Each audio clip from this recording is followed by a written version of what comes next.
इस सत्र के दूसरे वक्ता डॉक्टर विनय सहस्रबुद्धे हैं, जो Indian council of cultural relations के निदेशक हैं, और हम उन्हें वीडियो के माध्यम से सुनेंगे। नमस्कार।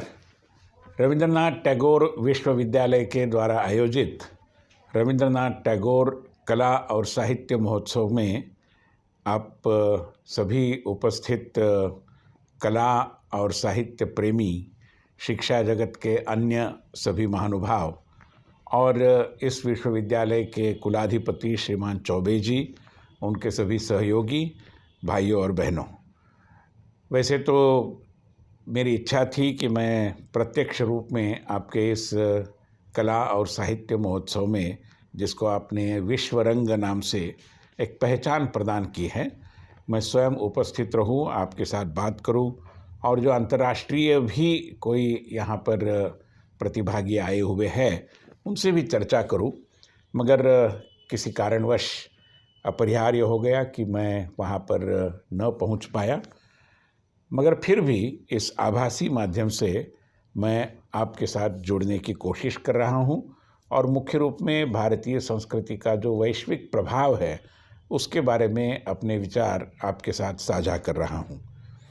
भारत एक ऐसा देश है कि जिसके प्रति विश्व के हर किसी कोने में अपार कौतूहल है, एक सदिच्छा है और लगभग विश्व में इक्का दुक्का देश का अगर अपवाद हम छोड़ दें तो पूरी विश्व समुदाय की जनता हमारी शुभचिंतक है। भारत ये नाम उच्चारने से उनके मन में एक सम्मान की भावना भी जगती है।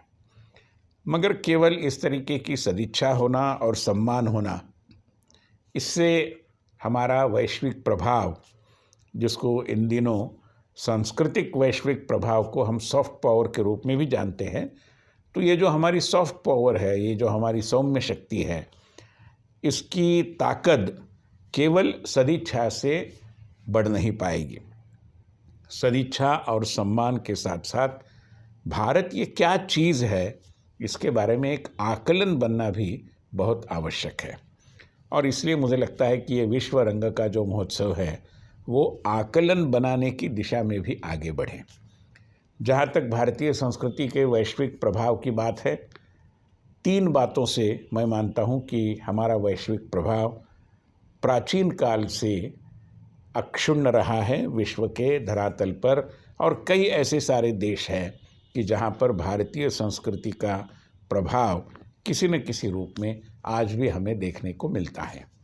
ये 3 चीज़ें कौन सी हैं? पहली बात है कि भारत की अनाक्रमणकारी भूमिका।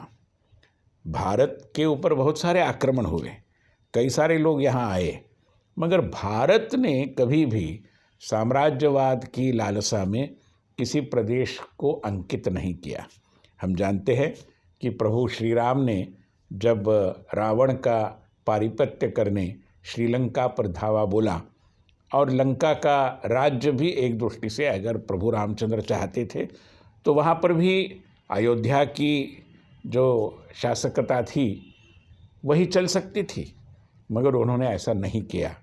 उन्होंने विभीषण को सत्ता के सूत्र सौंपे और आपने आप के लिए उन्होंने अयोध्या का रास्ता अपना लिया।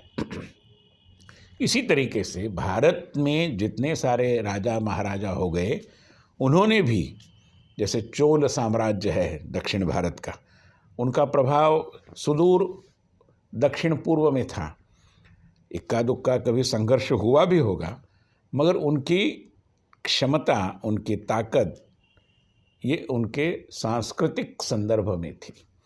और इसलिए भारत की अनाक्रमणकारी नीति, मैं मानता हूँ कि हमारे लिए हमारी सदिच्छा शक्ति का एक मूल स्रोत बनकर उभर आई है। इसी तरीके से भारतीय पारंपरिक ज्ञान विज्ञान जो है उसका भी प्रभाव हमें दिखाई देता है।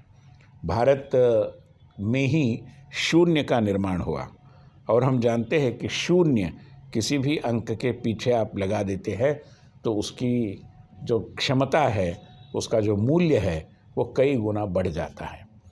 तो शून्य विश्व को देने वाला उपनिषद, वेद, रामायण, महाभारत इत्यादि पूरी ज्ञान और कला की परंपरा भारत के द्वारा निर्मित है और उसका प्रभाव विश्व के कोने कोने में है। तो ये दूसरा कारण है कि हमारा प्रभाव विश्व पर क्यों है, तो हमारी ज्ञान और कला परंपरा के कारण है। तीसरा है कि जितने सारे जिनको हम अनिवासी भारतीय कहते हैं, वो जहाँ जहाँ गए वहाँ पर भी उन्होंने अपना प्रभाव निर्माण किया। आज हम देखते हैं कि सूचना प्रौद्योगिकी के क्षेत्र में कई सारी ऐसी विश्वविख्यात कंपनियां हैं जिनके प्रमुख भारतीय मूल के लोग हैं। और अभी तो ब्रिटेन के प्रधानमंत्री भी भारतीय मूल के हो गए। विश्व में कई ऐसे देश हैं जहां पर भारतीय मूल के लोग राज कर रहे हैं। तो NRIs जिनको हम कहते हैं, या अनिवासी भारतीय कहते हैं, या प्रवासी भारतीय कहते हैं, इन सारों ने भी भारत के वैश्विक प्रभाव की वृद्धि में अपना अपना योगदान दिया है।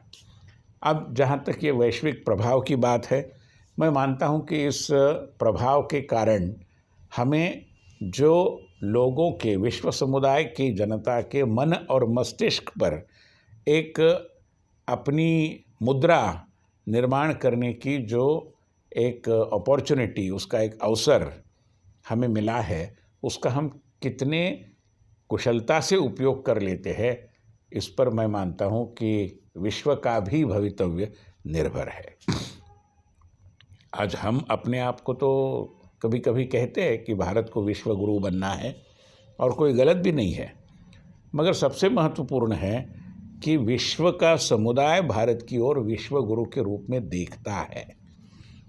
और वो देखता है इसलिए कि यहाँ की संस्कृति, यहाँ का सामाजिक जीवन और लंबे समय से, मतलब सहस्राब्दियों से यहाँ पर चलती आई ये ज्ञान की परंपरा, सांस्कृतिक प्रवाह, यहाँ के अनाक्रमणकारी हमारी वृत्ति, यहाँ की बहुत ही संपन्न ऐसी कला संपदा, इन सारों ने जो वातावरण निर्माण किया है, उसके कारण विश्व आज हमसे बहुत सारी अपेक्षाएं रखता है।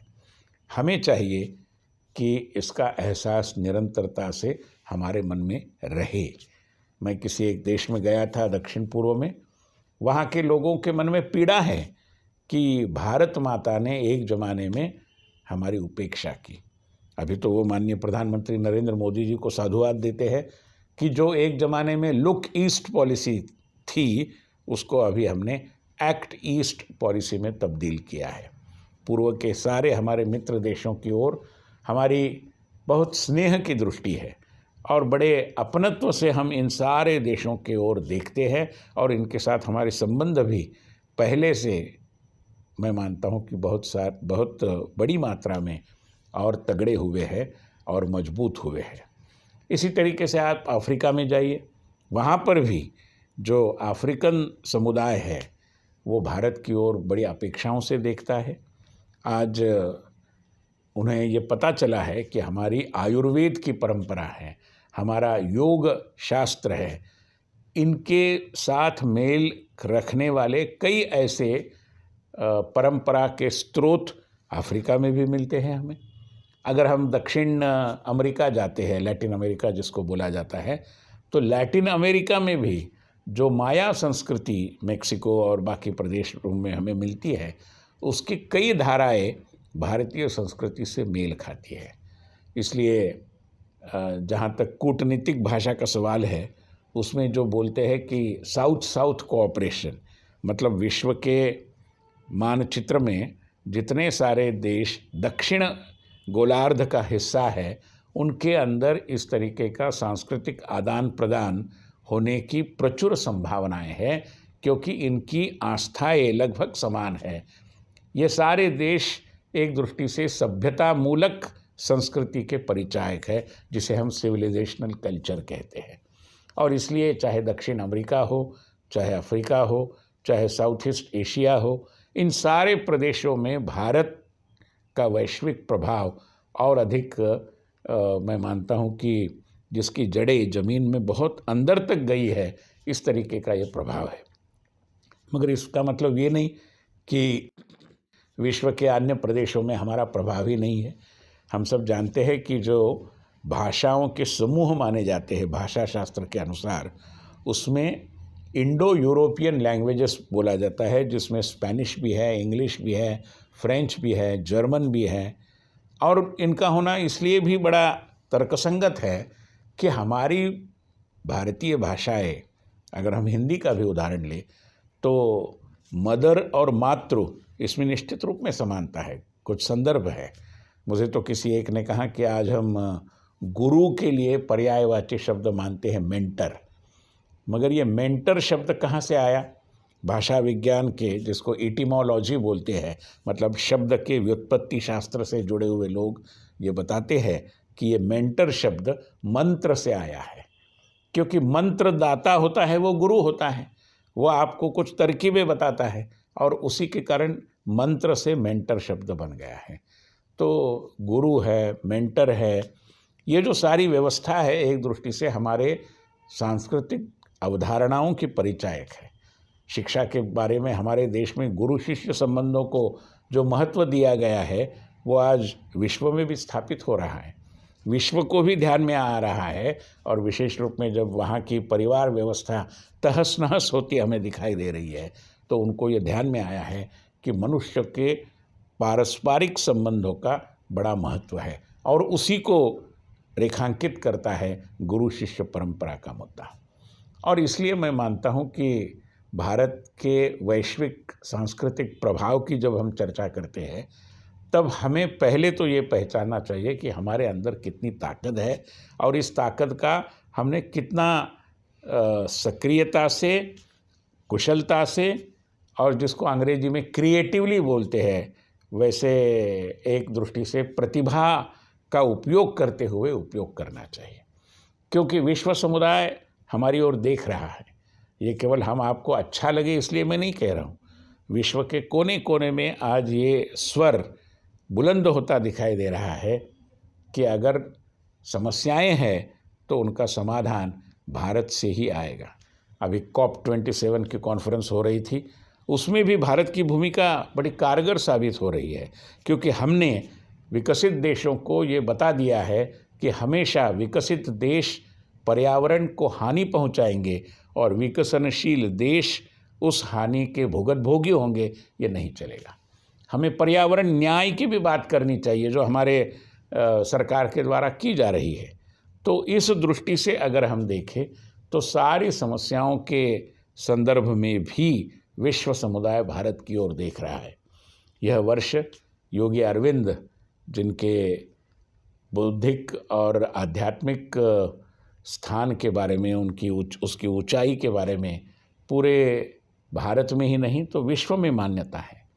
ऐसे योगी अरविंद जी ने एक बार कहा था कि विश्व में ऐसी कोई भी समस्या नहीं होगी जो भारत में उपस्थित नहीं है। आगे चलकर उन्होंने कहा, मगर भारत ये क्षमता रखता है कि इन सारी समस्याओं का समाधान भी इसी भारत में से निकलेगा। मैं मानता हूँ कि ये विश्व समुदाय की अपेक्षा है और इस अपेक्षा की प्रतिपूर्ति के लिए अपने आप को सन्नद्ध करना, हमारी अपनी ताकत को समझना और विनम्रता से ही मगर विश्व समुदाय के साथ तालमेल बिठाते हुए हमारी जो संपदा है उसका भंडार पूरे विश्व समुदाय के लिए खुला करना, इसी में भारत का भारत पना है। मैं मानता हूँ कि विश्व रंग में सम्मिलित सारे लोग इसका जरूर एहसास रखें। बहुत बहुत धन्यवाद। तो मित्रों, ये थे doctor Vinay Sahasrabuddhe, Indian council of cultural relations के अध्यक्ष और स्वयं अपने आप में प्रख्यात चिंतक हैं। बहुत सारे विषयों पे बात करते हैं, भारतीय दर्शन पे बात करते हैं, हमारे साहित्य, कला और संस्कृति पे बात करते हैं। बहुत बहुत धन्यवाद, बहुत बहुत आभार।